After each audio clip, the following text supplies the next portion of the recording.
Hello. My name is Antigoni Melidonioti or Antigoni. Not yet. I'm not timing you yet. I have to reset my timer. Okay. All right. So you are here representing TESOL Macedonia 3. Yes. Very good. And let me get reset here. Okay, so 10 minutes and you're off. Okay, thank you everyone for being here. Thank you, Rob, for hosting this amazing event. And today I will be speaking about fostering autonomy through EDpuzzle. For those of you who are not familiar with EDpuzzle, it's an online platform which is based on videos. And these videos are turned into assignments, which of course makes them instantly more attractive to the learner, therefore more engaging. And we all know how important it is to actually like something in order to be engaged. The good part about these videos is that can be tailor-made to suit individual needs. And this means that learners can be supported, especially in cases where they have fallen behind or just feel insecure. And more importantly, the greatest part is that they are not being on the spot, as it is a self-paced task, which can be done individually at home. And the fact that the students are able to submit and resubmit their assignments, for me, for my school, has proven to be quite a relief, both for me and for the students, as it leaves room for improvement. Also, it has a very clear operation, and it is very easy to operate even for the very, very young learners. And even that is a confidence boost to their abilities and what they can achieve and what they can produce. And it's quite empowering. So there are three types. If we check the platform, we will see that there are many ways to use it. And one of them is by promoting a flipped classroom. It can be, it can differ according to the subject being taught, but we are focusing on in EFL classroom. So for me, it's perfect for not only listening comprehension, which is probably the majority of the teachers use, but also I use it to go on virtual field trips. And we will see how these can be used. Instead of watching photos, children can have the opportunity to explore the place of interest, and also allowing them to not only to explore the place, but also the culture, even listen to native speakers. Of course, we can share a new grammar and vocabulary, which I have found to be quite important and quite facilitating as far as my classroom is concerned, because students are introduced to new phenomena even before we practice them in the classroom. That means they are more aware and they feel more capable of participating. Also, many times we have used videos in order to start a debate by watching and then embedding an open-ended question.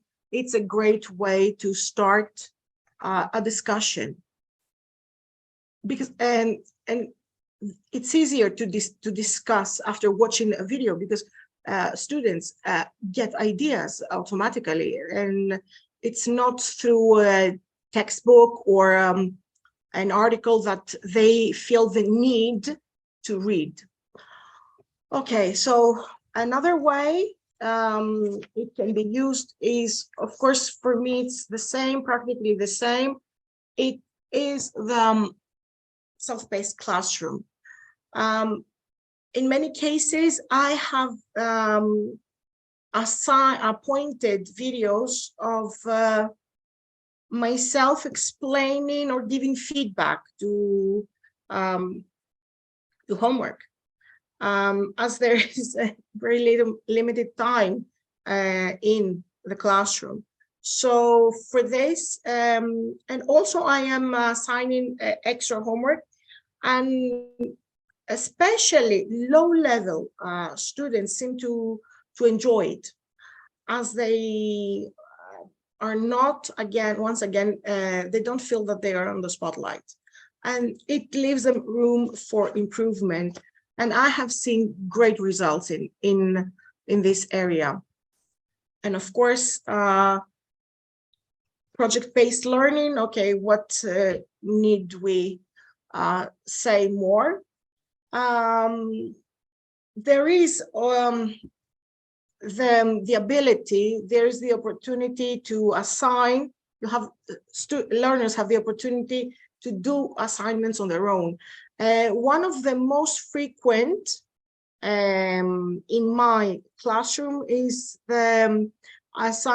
embedding questions. So the children, the students are asked to embed questions. So they become editors. They become the journalists, they become the teachers. It has worked miracles, even just in WH question production.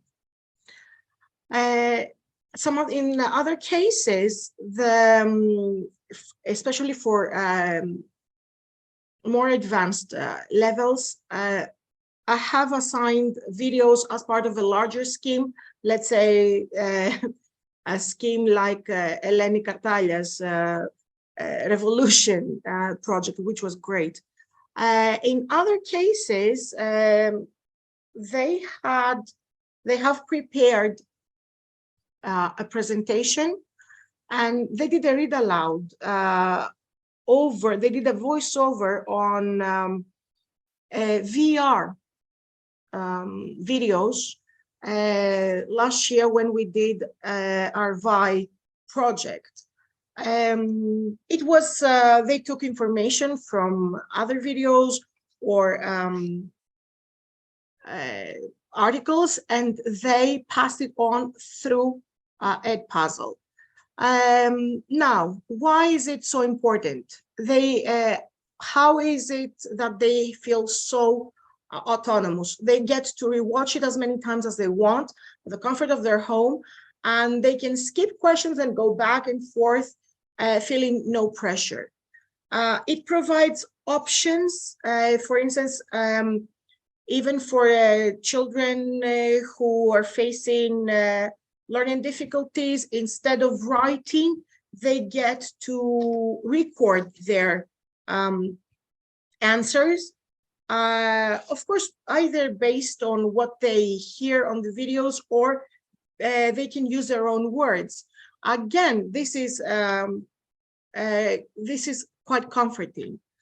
Of course, the fact that through these videos or through the questions anyone can submit, other links can be embedded, leaves room for further exploration.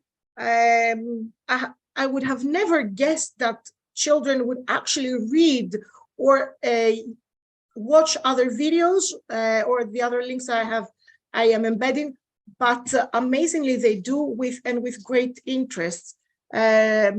So I can only be proud for them. And how is autonomy promoted? Well, not only as far as reading, listening, and speaking is concerned through the open-ended questions, but also the 21st century skills, critical thinking, comparing, contrasting, evaluating, and being able to deduct are some of the skills that are being promoted.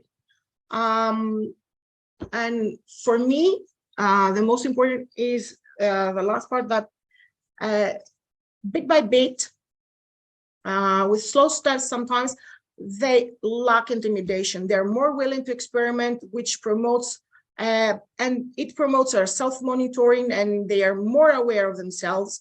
And this in return boosts their confidence. And it's an ongoing process and it starts from a very early stage. This is part of the video that it's for my juniors. And again, it's with an open-ended question. And yes, they are open to share their thoughts, even with a yes, I do. Well, I think my time is over. Yes, it is. Thank you so much. Thank you. That was great.